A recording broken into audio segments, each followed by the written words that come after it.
regulación cognitiva, niveles reducidos de sintomatología prefrontal. Todas las conclusiones es comparado con qué. ¿Con las mujeres del ámbito urbano también se las han puesto a ellas o comparado con la media nacional o con qué se compara? Sí, cuando hablamos de estas funciones que decimos, las trabajamos con test que se llaman normativizados, es decir, test que se han usado en una población mucho más amplia y nosotros conocemos incluso los percentiles, o sea, lo que se espera para cualquier persona de ese sexo. Y luego también se comparaba entre ellas mismas, por ejemplo, COVID o no COVID, o por ejemplo, ponte por caso, quien tenía, por ejemplo, mayor nivel de mindfulness basal, de entre esa muestra coincidía que tenía mejor nivel de función ejecutiva y al mismo tiempo mejor nivel en otro test independiente que nada tenía que ver con satisfacción vital. Pero para todo esto es cierto, a veces usamos en ciencia cuestionarios ad hoc que se llaman, donde yo invento unas preguntas que pueden tener un valor, pero que luego no están, digamos, calibradas científicamente con una población mucho más amplia para que yo sepa realmente que lo que yo estoy preguntando responde a una realidad dada. Entonces sí que es cierto que está ese doble juego, la importancia de un test normativizado a nivel internacional en una población muchísimo más amplia, no rural solamente, y es otro que te digo que es dentro mismo de la propia muestra, cómo se confrontaban todos los datos, cómo se correlacionaban los variables. Entonces nosotros a la hora de explicarlo es respecto a la población general, podemos decir. Sí, y sobre todo también respecto a ese grupo interno. También yo podría más énfasis ahí incluso, ¿no? Porque era el propio grupo, nos encontramos donde, de entre ellas, las que mejor tenían regulación, o sea, las que en A estaban más disparadas para bien, o estaban con un mejor nivel, también en B y en C, y las que menos, de ese grupo también, de 1.530 personas, pues tenían peores también resultados. ¿Sí? Entonces, sí, yo pondría más incidencia en eso porque es lo que le da ese carácter también más original. ¿Y entre qué fechas se tomaron las muestras? Ha sido en todo este año, en todo el año previo. Se recogió todo hasta el mes de octubre. Octubre fue, sí. Este año no, se realizó, bueno, este año, sí, exactamente, que estamos a día 7 bueno, de enero, sí, este entendido. año pasado. Del 20, sí, sí. 21, ¿En el 20 o en el 21? 21. En el 21. Claro. 21, sí. Sí. Sí, sí, En el capítulo de la vacunación han hecho algún estudio, quiere decir, da la sensación que en el mundo rural, por su propia historia, hay menos miedo, pues digamos que hay menos antivacunas que en el mundo urbano. Parece que la gente lo asume con más naturalidad. Sí. Yo sí que ahí, bueno, me imagino que también entre los compañeros alguien más puede decir, pero sí es cierto que eso pasa y yo creo que ocurre por varias cuestiones. En el ámbito rural, por ejemplo, digamos, la figura de la medicina y del médico en concreto tiene, digamos, mucha más ponderación de lo que puede tener hoy día en las ciudades. Es decir, se sigue un poquitín ese estilo que se mantuvo durante décadas.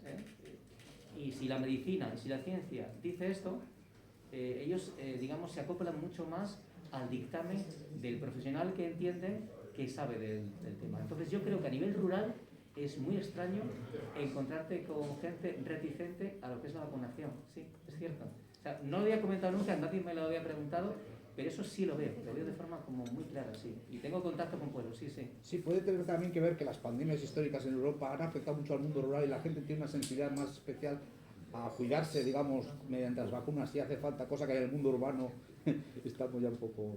Los habitantes, y hay de todo, ¿no?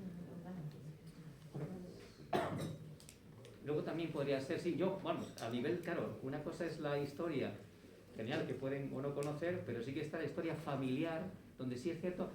Hace 2 días solamente me comentaba una persona que conocí que murió con 104 años hace 7 años y me hablaban de ella, ¿no? Y entonces comentaban justamente que vivió la gripe del 19 y entonces estaban comentando todo esto, es decir, que ella contaba lo mal que lo pasaron sus padres y demás cuando ella era cría y luego lo que pudieron contar. Y es cierto que llamamos, lo mismo que decimos, hablamos de genes, cuando hablamos de herencia biológica, los memes, el concepto de meme sensu estricto se refiere a eso, a ese paquete cultural que va pasando de generaciones. Y eso en los pueblos, a nivel oral, tiene mucha fuerza, sí, sí.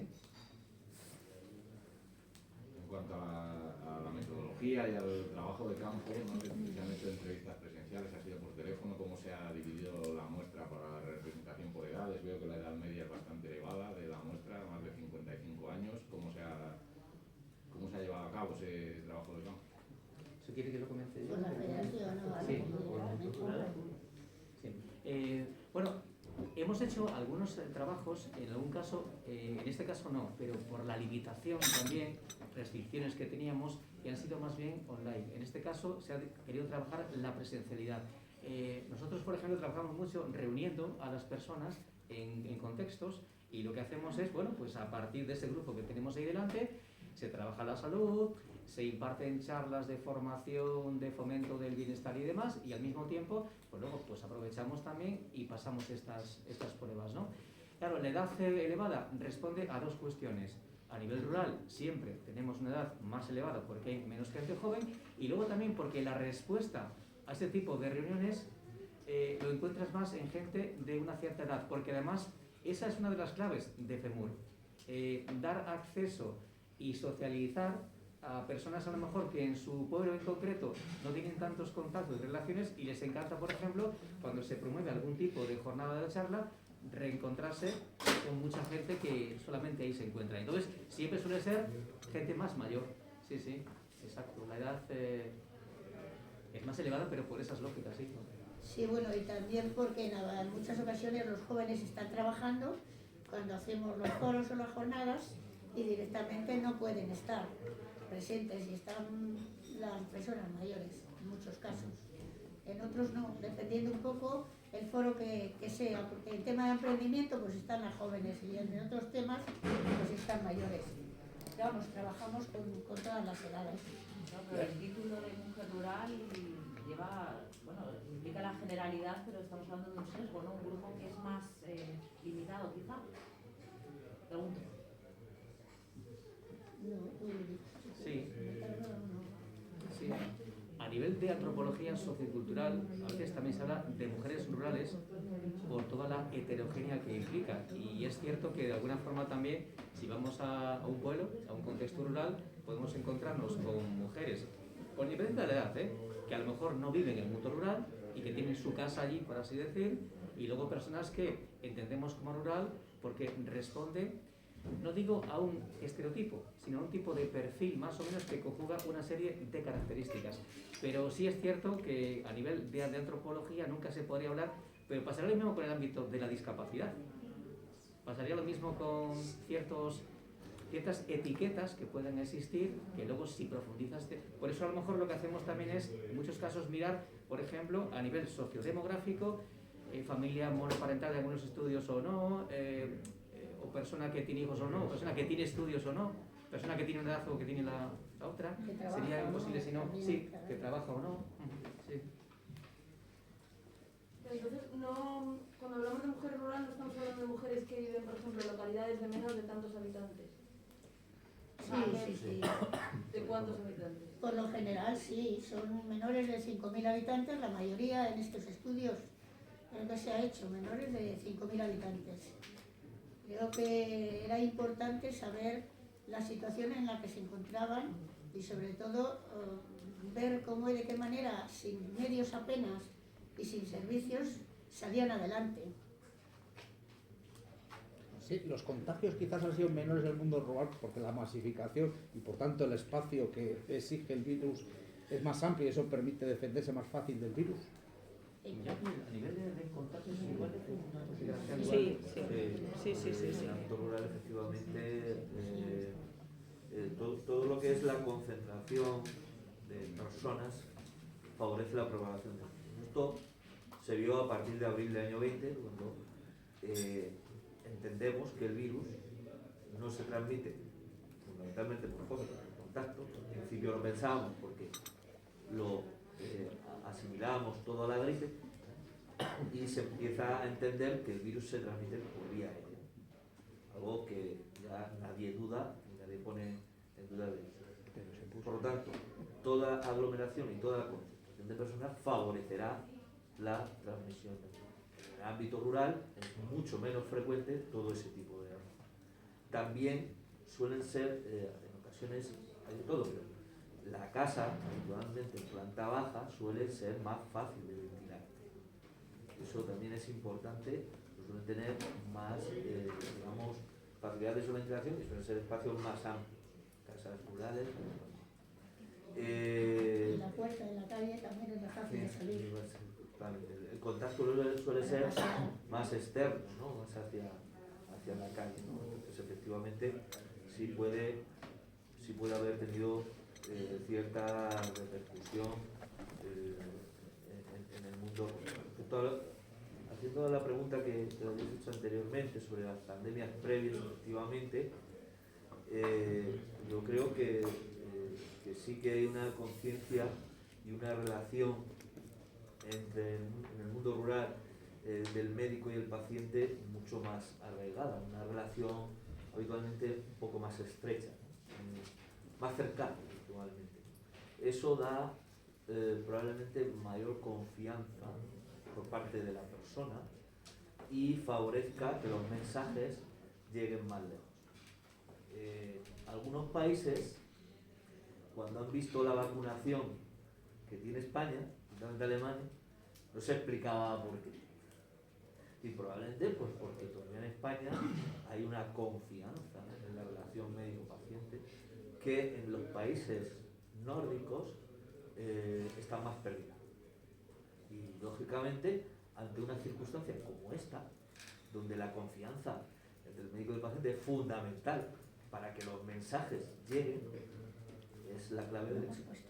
Y yo creo que la clave del éxito de España, además de su, digamos, peculiar solidaridad entre nosotros, es que la confianza en lo que dice su médico sigue estando bastante bien valorada.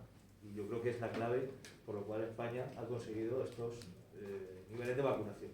También el sistema sanitario público, universal, favorece mucho. Pero es un ejemplo para el mundo, la vacunación en el mundo, lo que ha pasado en España. Y en el ámbito rural, pues todavía más. Sí, es cierto una cosa que, además, y corroboro lo que dice el compañero sin duda, y si sumamos esto al vector edad, un fenómeno que yo percibo que se está produciendo también es el hecho de la confianza en las vacunas, que a veces en personas de una cierta edad está generando cierto tipo de relajación, y eso de primera mano se constata, ¿no? Es decir, aquel miedo atroz que percibías fundamentalmente la gente mayor, ahora se convierte a lo mejor en todo lo contrario, y lo digo también por cenas familiares que ha podido haber. Por ejemplo, sí que, y se verá con los datos que surjan dentro de unos días, pero bueno, ser mayor entendemos que no es estar enfermo, es ser vulnerable, ¿no? Entonces la gente, cuando tienes una cierta edad, tienes más sensación de peligro o de riesgo ante las cosas. Entonces sí es cierto que se ha producido eso, de ese miedo inmenso que hubo, sobre todo el tiempo del confinamiento, que fue increíble, y lógico también. Ahora en cambio sí que a nivel cercano, yo sí se percibe eso también, ¿no? Y por tanto es importante también que nos cuidemos y que no nos relajemos a pesar también de las vacunas y de todos los medios, que siempre son pocos cuando hablamos de la salud, ¿no? Sí. ¿Alguna pregunta más? Sí, yo quería por ahí. preguntar cuánto ha costado el estudio y sobre todo también qué ayudas han tenido para llevarlo a cabo. Oye, es verdad que se me ha olvidado decir que ha sido posible por el Ministerio, lo tenéis aquí, ¿eh? Sí, entendía que De era Desarrollo Económico y Agenda 2000. Creo que ha sido un estudio en el cual nos ha apoyado mucho el Ministerio porque creía que era conveniente el poder hacerlo y que, como bien he dicho, que no había ningún proyecto igual de esta forma, y ha sido, pues, la verdad, muy económico. Han sido, no sé si, no recuerdo, 8.000 euros o algo así. Yo esa parte no sé deciros, yo como médico de la otra parte no sé. Pero entonces, financiado íntegramente por el Ministerio. Sí, y la buena voluntad de los trabajadores del instituto. ¿Y de nuestras asociadas? Sí, el esfuerzo De nuestras también. asociadas, efectivamente, agradecer a todas las mujeres participantes, a las 1.530 mujeres que han colaborado y han participado en todas las pruebas y encuestas que se han realizado y en los foros. Sí, Ya la última de las conclusiones. Cuando dices niveles reducidos de sintomatología prefrontal, ¿esto qué es? No sé si lo comentabas antes. Sí, claro, es que el test justamente que mide funciones ejecutivas es el ISP, que es inventario de síntomas prefrontales. Entonces, existe la asociación, la idea es esta, las funciones ejecutivas que decimos, que a nivel cognitivo, a nivel de regulación emocional y demás, son las más sofisticadas que tenemos, se suelen asociar a lo que es el córtex prefrontal.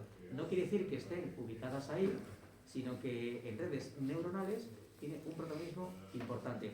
Imagínense, el lóbulo frontal es como el director de la orquesta de funciones que podemos tener, es decir, la memoria, el lenguaje, la atención, tantas capacidades que podemos tener que están reguladas fundamentalmente por hubs, que se llaman, que son núcleos de mucha densidad de conectividad y de funcionalidad, y ese es uno de ellos. Entonces, hablamos de síntomas prefrontales cuando hay fallos a nivel de función ejecutiva y, por tanto, de regulación cognitiva, emocional y conductual. ¿Alguna pregunta más? ¿La muestra se cogió en la provincia de Segovia o en todo Castilla y León? En España. En toda España. En toda España, sí. ¿Hay mujeres de todas las comunidades autónomas? Yo creo que han sido de todas, ¿no? Sí, según estoy pensando yo, de las islas no, de islas yo. No, yo creo que fueron 17. No, Ceuta y Melilla que han quedado. en las islas no.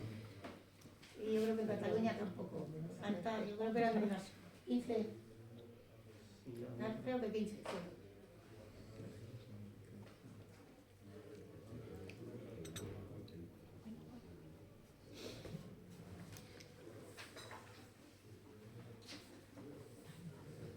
Bueno, quiero de todas maneras agradecer a Carlos, agradecer a las colaboradoras que estáis ahí, Raquel y Son Rebeca y Rebeca, Nadia. y Daria, bueno, también son parte del ICIN, ¿no? Sí. Que es el Instituto Clínico y de Investigación Interdisciplinar de Neurociencias. Creo que es uno de los institutos mejores que hay en España y que estáis trabajando ahora últimamente también con los críos, los niños, donde después estáis trabajando pues, positivamente con todo el mundo. Agradeceros también de nuevo, pero sí nos gustaría que en un momento determinado, sí, no sé si os han dado a todas, os han dado, Lo están repartiendo. os están repartiendo un cuadernito y un boli, pues sí. no tenemos gran cosa, pero queremos que compartáis con nosotros lo que tenemos.